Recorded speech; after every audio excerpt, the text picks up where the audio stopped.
Hey, Mr. Crane here again. Just wanted to talk to you today about the Declaration of Independence. Most of you will be bumping into that in your social studies course, and that can be very difficult to go through on your own. So I'm going to call this lesson "Deciphering the Declaration of Independence," because if you don't read that old English stuff from the 18th century and before, it can be very difficult, and I highly recommend you do go through it in the original language. I'm going to do something a little different for this lesson, but it's great to go through that and start to understand the terms they used back then and what those terms mean, because a lot of them have different meaning than today. And if you do that regularly, those documents from our founders and the people that influenced them will become much easier for you to understand and much more helpful as you study history. But if you don't do it regularly, it's going to be a challenge, especially at first. So I'm just going to talk to you a little bit about the meaning of the Declaration of Independence and what everything in there means. So the first thing you need to understand is, why did they even have a Declaration of Independence? And it kind of all starts with the French and Indian War, which was quite a few years before that. The French and Indian War, the title is kind of misleading, because it's actually not the French fighting the Indians per se. It's actually the British fighting against the French and some Indian tribes, and then a few Indian tribes were actually on the side of the British. So the French and Indian War kind of refers to the losers from the British standpoint of the war, because they do end up winning that. But yeah, it's very misleading. It's actually French and some Indian tribes against the British and some other Indian tribes. Okay, so the British actually send a ton of troops into their colonies, and they fight against the French and the Indian tribes there within the colonies mostly, and it runs up an enormous expense. It's very expensive to do that, because they have to transport everybody, all the supplies. It's a very costly war, and at the end of it, they run up quite a bit of debt. And so the British felt that the colonists should help to pay off that debt and that expense, because they were fighting to defend the colonists against the French and their allies. So you could argue, and many historians do, that the British had a legitimate argument in putting new taxes and new laws on the colonists in terms of trying to get them to help pay for that debt. Now it gets much deeper than that, but that's kind of the original cause of the whole problem, is the British are trying to pay off this debt from fighting a war that defended the colonists, and they want the colonists to help pay the bill. So they put new taxes on them, which leads to other things, okay? So that was kind of the original cause of the whole problem, because the colonists don't like these new taxes, and they don't like the British trying to clamp down on them with laws to force them to pay these new taxes. The other issue is representation, and this is the main argument of the colonists at the beginning of this debate with the British. The colonists basically said, if you're going to tax us like you do other English citizens to help pay for these expenses you've incurred, then you should give us some kind of representation in Parliament, so that we have a voice to represent us. And there's a long tradition of that back through the Enlightenment and even back to the Renaissance in some terms, that's how that should work. And the colonists definitely hold on to that belief. So they say to the King of England, basically, give us representation, just like every other taxpayer has that lives back in the mainland in England. And so the British government basically writes back to them and corresponds with them and says, well, you have representation. It's a form of virtual representation, they call it, which means you don't actually have elected officials over here in Parliament like everyone else, but we do have your best interests in mind as representatives in general of England, of Great Britain. So while you're not electing officials to come over here and represent you, you are being represented as these individuals that are already here in Parliament are looking out for your best interest, and what would be best for the colonies as a whole. So the colonists don't really like, I mean, the colonists still believe they should have elected representatives and elected government, or at least more choosing of their government. They have assemblies and all kinds of things back in the colonies, and there's going to be some problems with that, as the King of England is going to shut some of those down as they keep calling for their own representation. And there's just going to be a string of events, kind of a chain reaction, that makes this worse and worse and worse. Okay, so let's actually look at the Declaration of Independence now. I'm going to go through it line by line, at least a big chunk of it. But we're going to read a newer version of it. It's kind of, I hate to call it a translation because it's still English, but it's modernized English. And again, this is not going to be perfect. And I looked at a few different sources. They use different wordings, but you can find these all over the internet. They can help you to understand the main concepts, and that's all we're going to use this for. Okay, you will see different terms being translated or changed in these modern versions to represent some of the bias of the people. That, you know, some want to put more of a religious slant on it, some want to put a more atheistic slant on it. I'm not going to get into any of that. We're just looking at the main concepts, but just know that's, you will find that out there. Okay. So let's look at some of the Declaration of Independence now. Let me change views here. Okay, hopefully you can see the document here. So this is modern English version of the Declaration of Independence. Okay, it might be great to follow along with the original version, but here we go. Sometimes you just got to do what you just got to do. Get rid of the current government you're under and form a new one. It's our natural and God-given right to do so. So this goes back to the original document and some of the wording there, and basically reflected this belief. When we exercise it, however, we should at least have the common courtesy to tell everyone else why. So here goes. Here's why we're declaring independence. It doesn't take a rocket scientist to figure out that God created all men equal and with some rights that can't be taken away by anyone. These include the rights to live, to be free, and to do what they want with their own lives. We're going to talk more about that line in just a second. That to protect these rights, we form governments that have the consent of the people that have to live under them. In other words, you have some choice or power in continuing or participating in that government, like elected officials. That whenever any government quits protecting these rights, the people have further the right to get rid of that government and form a new one that will protect their rights and their happiness. Okay, so if the government is violating basically the agreement between the governed and the government, you have the right to throw that government off, they say in the original Declaration of Independence. So this goes kind of back to social contract and consent of the governed.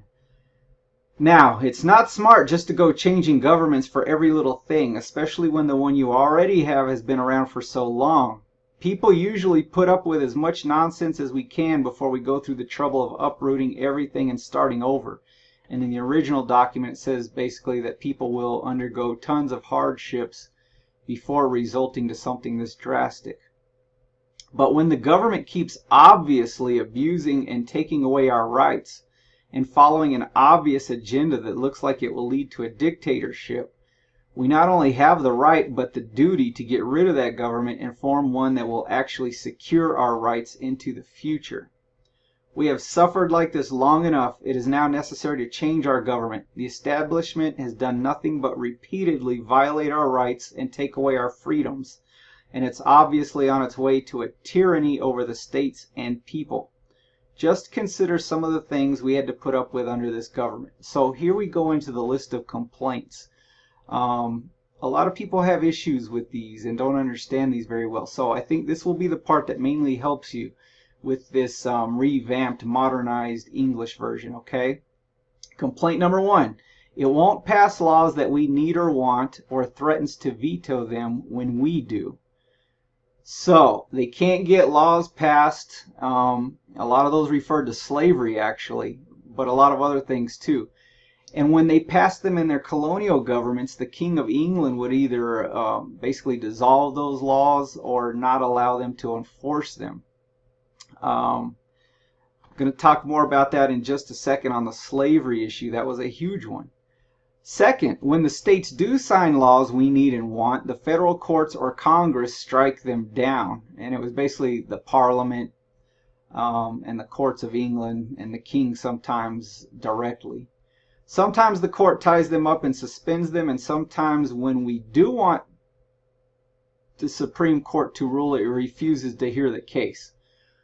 So you got to remember these terms are from our current government, and there's definitely a little bit of typos in here, a few of those. I apologize for that. But you get the idea that the government of Great Britain would stop laws or tie them up in the court system.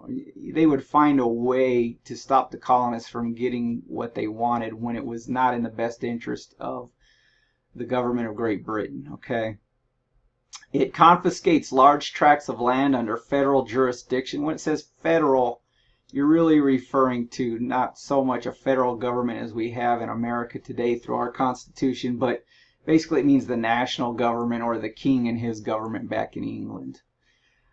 And then rules them with unelected federal bureaucracies, trampling and ignoring local laws, governments, and our right to be represented in the process. So again, this goes back to some of those original complaints.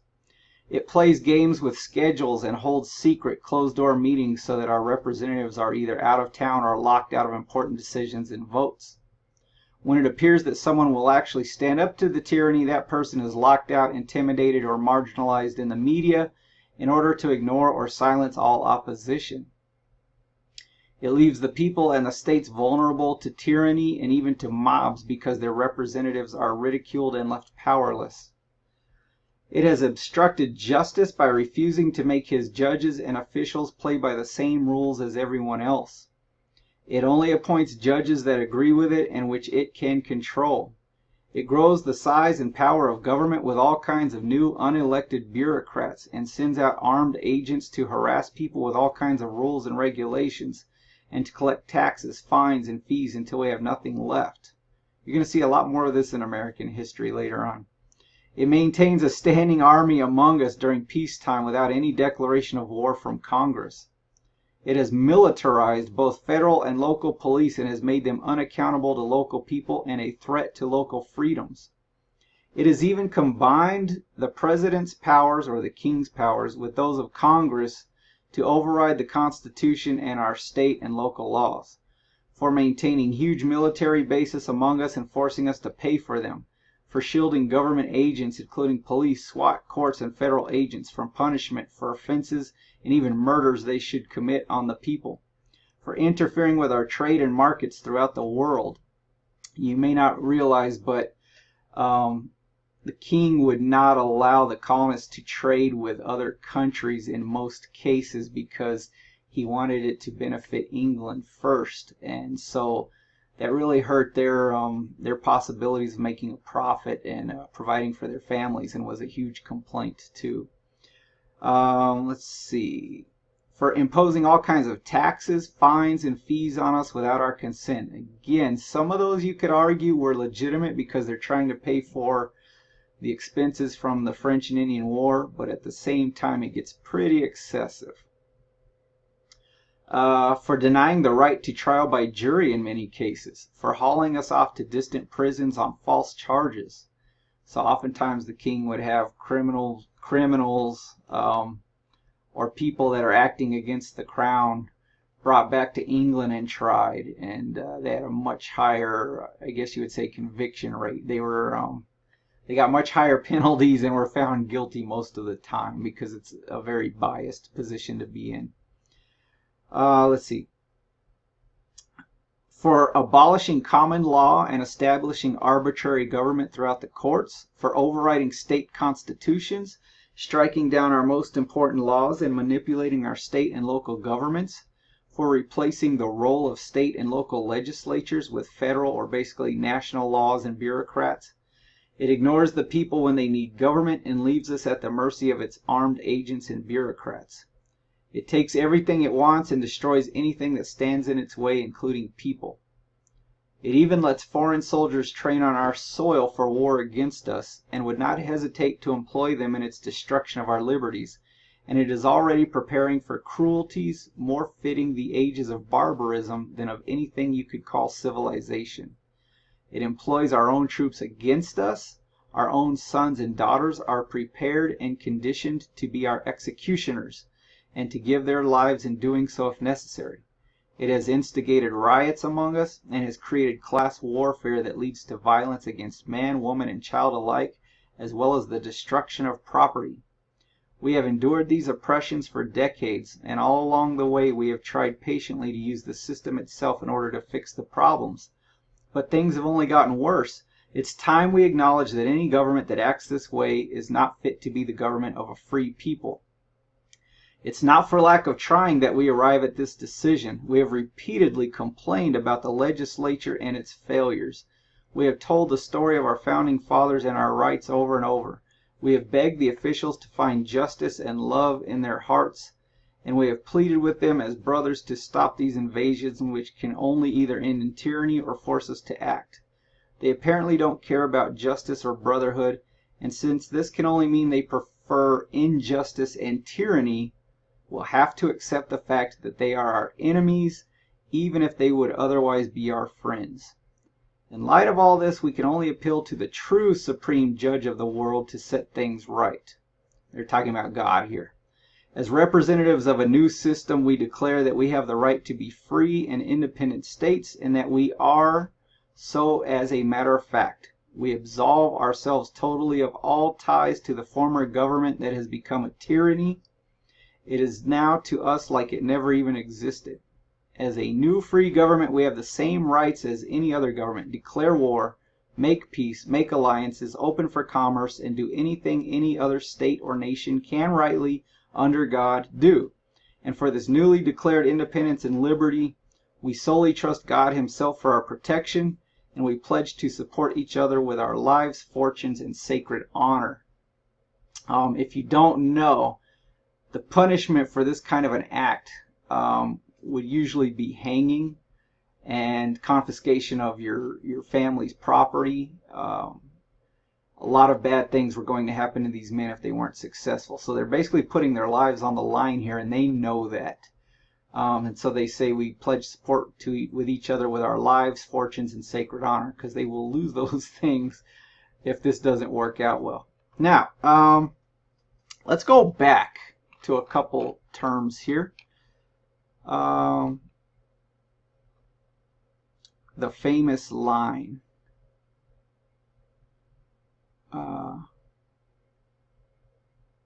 God created all men equal and with some rights that can't be taken away. You know, life, liberty, pursuit of happiness is the line in the original Declaration, or at least the one used. These include the rights to live, to be free, and to do what they want with their own lives. Yes, that's basically what we have in the Declaration. You should know, though, in one of the earlier drafts, in all the earlier drafts of the Declaration of Independence, Thomas Jefferson put instead of the words life, liberty, and pursuit of happiness, life, liberty, and property. Why do you think he took out the word property and traded that for pursuit of happiness? Go ahead and answer it. Okay. So yeah, it's based on the issue of slavery. Thomas Jefferson did not want people to think that the colonies under this new government were going to support the institution of slavery, and that's what they're talking about as the complaint here. He wanted to say your personal property, basically to believe that people can own things. They don't belong to the government 100%, so to speak, kind of like, you know, a communist ideology today. But he didn't want them to think that he meant that they support slavery and wanted to keep that going. And in fact, if you actually do some digging in history, you'll find that many of our founders were very anti-slavery, even some of the ones that owned slaves.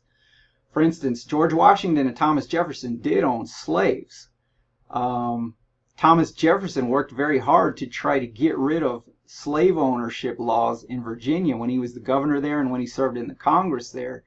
And actually the King of England and his government stopped most of those attempts to change the laws to being against slavery. Thomas Jefferson actually wanted to let his slaves go and free them, and he could not because of Virginia law.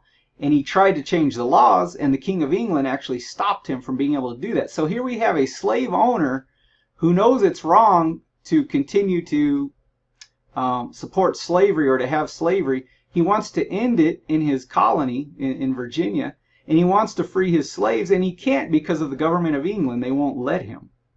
And so this is one of those complaints where he talks about we want to pass good laws, but they either threaten them, stop them, or when we try to get rid of bad laws, they won't let us.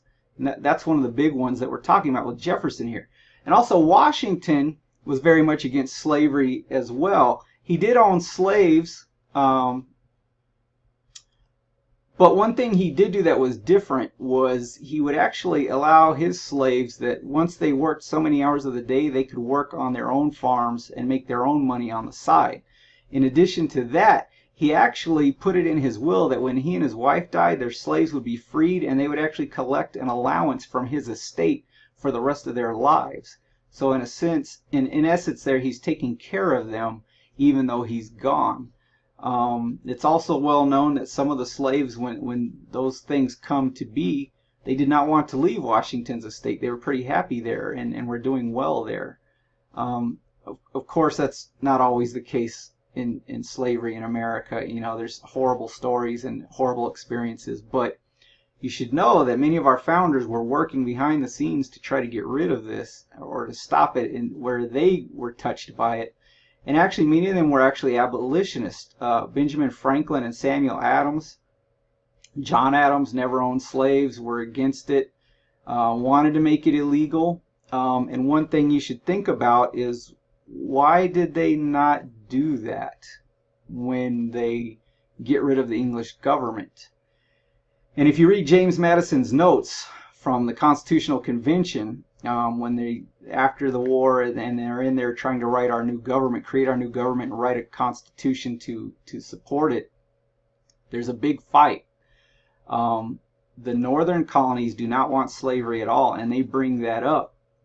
And so the southern colonies are infuriated, and they basically say in a unified voice that if you're going to work to get rid of slavery, and that's one of your big goals right now, then you're going to be on your own. And if England ever comes back or invades us again, and they were terrified of this at the end of the American Revolution, they said if England ever comes back, you're going to fight on your own, and we might even fight against you.